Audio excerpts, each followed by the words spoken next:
Assalamualaikum warahmatullahi wabarakatuh. Perkenalkan, nama saya Ita Anistiana dari IAIN Madura. Alhamdulillah kita bisa belajar bersama secara daring. Nah, pada kali ini saya akan menjelaskan tentang bagaimana teori tindakan sosial ketika diimplementasikan dalam konteks keagamaan. Ini pertemuan ke-11 yang CPMK-nya adalah bisa memahami dan menjelaskan teori-teori tindakan sosial dari Max Weber dan bisa mengkontekskan kembali ke dalam perilaku sosial keagamaan yang ada di masyarakat. Nah, sejarah singkat Max Weber ini lahir di Erfurt pada tahun 1864. Ya, beliau ini lahir dari keluarga menengah atas yang beragama Protestan. Kemudian masuk perguruan tinggi Universitas Heidelberg, mengambil jurusan hukum dan selanjutnya melanjutkan pendidikannya di Universitas Berlin.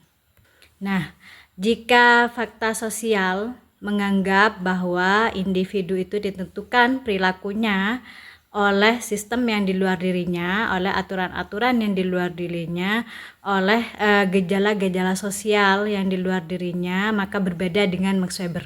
Menurut Max Weber, tindakan sosial itu kembali kepada individu. Individu memiliki subjektivitas terhadap tindakan-tindakan sosial tersebut.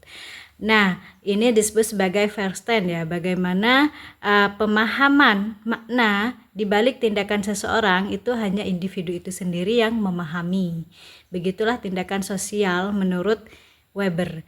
Nah, komponen-komponen yang kecil inilah yang dilakukan oleh setiap individu, itulah sebenarnya yang nantinya akan membentuk sistem yang lebih besar yang disebut dengan struktur sosial. Nah, pembagian tindakan sosial ini oleh Max Weber dibagi ke dalam kategori. Yang pertama itu tindakan rasional instrumental, di mana tindakan rasional instrumental ini merupakan tindakan yang dilakukan oleh individu dengan menggunakan perhitungan yang rasional. Jadi menggunakan media apa, alat apa untuk mencapai tujuan dari tindakannya sehingga terukur gitu ya.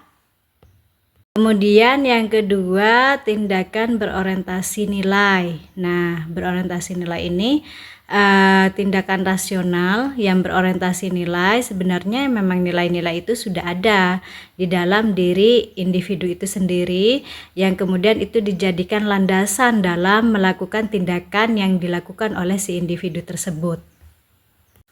Nah, yang selanjutnya kategori ketiga atau tipikal ketiga dari tindakan sosial yaitu tindakan tradisional. Artinya apa? Individu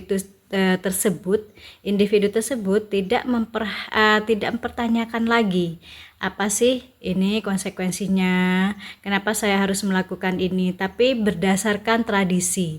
Dia melakukan sesuatu yang ingin dia lakukan itu berdasarkan tradisi yang sudah ada, ya memang tradisinya seperti itu, jadi sudah tidak dipertanyakan lagi. Nah, ini yang dimaksud dengan tindakan tradisional. Yang selanjutnya tindakan afektif. Ketika individu itu tiba-tiba marah, tiba-tiba kecewa tanpa alasan yang jelas itu ya. Nah, ini diklasifikasikan atau dikategorikan sebagai tindakan afektif. Artinya apa? Lebih mengedepankan perasaannya ya daripada langkah-langkah rasional yang harus dia lakukan. Saya akan memberikan contoh tindakan rasional instrumental ya. Di sini di slide bisa dilihat ini adalah Ustadz Abdul Somad ya. Nah, siapa di sini yang bercita-cita menjadi ustadz itu harus menggunakan pola-pola instrumen. Kira-kira kalau saya ingin jadi ustadz, apa yang harus saya lakukan? Misalnya yang pertama, saya harus belajar ilmu agama gitu ya, sampai saya betul-betul paham. Ya, tidak mungkin ya orang yang tidak paham agama kemudian akan menjadi ustadz. Nah, ini sudah terukur. Jadi kalau dia ingin jadi ustadz, oh berarti ketika saya ingin jadi ustadz, maka saya harus menguasai kitab kuning. Saya harus belajar di pondok pesantren. Saya harus nanti ketika kuliah mengambil mata kuliah tentang keagamaan. Nah, itu sudah terukur. Jadi individu itu ketika sudah ingin menjadi ustadz, maka sudah ada bayangan atau sudah ada planning dalam dirinya bagaimana tujuannya itu akan tercapai dengan menggunakan media apa saja, alat apa saja, dan apa yang harus dia lakukan, gitu ya. Kemudian contoh selanjutnya di sini ada tindakan tradisional. Tentu kalian pernah kan ikut tahlilan. Kalau orang Islam ya, khususnya yang di Madura ini, tahlilan itu sudah biasa ya. Jadi pasti sering ikut tahlilan. Nah, di sini tahlilan ini meskipun tidak disuruh, itu datang sendiri. Kalau ada orang meninggal pasti ditahlilin tanpa komando, karena itu sudah tradisi, sudah menjadi tradisi yang dilakukan oleh nenek moyang dan diteruskan kepada kita sebagai generasinya. Tindakan berorientasi nilai. Nah, ini tindakan berorientasi nilai ini seperti sholat misalnya. Ini kan sudah ada dalam nilai-nilai agama ya. Jadi sholat itu wajib ya. Meskipun kita melakukan dengan sadar, kita melakukan secara rasional, tapi ini sebenarnya dilandasi oleh nilai-nilai agama. Slide selanjutnya di sini ada anak kecil ini. Anak kecil lagi mengaji, kemudian entah karena sedih ya, pasti karena sedih ya ini ya. Sedih banget, mungkin yang meninggal itu yang ada di kuburan itu orang tuanya, sehingga dia menangis. Nah, ini kan yang dikedepankan oleh si anak kecil ini adalah perasaan ya. Perasaan ini contoh dari tindakan afektif. Nah, coba kita perhatikan dua video berikut. Yang satu itu pesantren yang tidak memiliki pengelolaan sampah yang memadai, kemudian satunya lagi pesantren yang memiliki sistem yang baik dalam pengelolaan sampah. Kira-kira dari dua pesantren ini manakah yang memakai tindakan rasional instrumental menurut Max Weber ya, dari perspektif teori Max Weber tentang tindakan sosial.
Selanjutnya kita akan ke persoalan-persoalan yang ada di masyarakat ya. Ini persoalan yang sangat krusial. Saya berikan contoh di sini ada dua pesantren A Itu seperti yang dilihat dari video. Kemudian pesantren B sudah memiliki suatu sistem yang baik yang sangat mendukung terhadap adanya pengelolaan sampah. Nah, menurut kalian semua yang pesantren B masuk kategori tindakan sosial yang mana?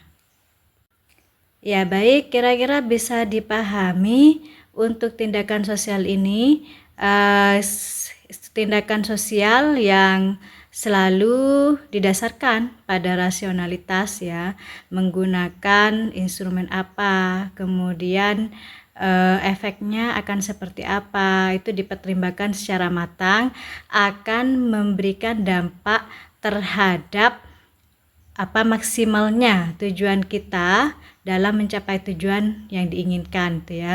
Jadi lebih terencana, lebih terplanning, dan hasilnya juga lebih maksimal. Nah, semoga video ini bermanfaat. Sekian, terima kasih. Wassalamualaikum warahmatullahi wabarakatuh.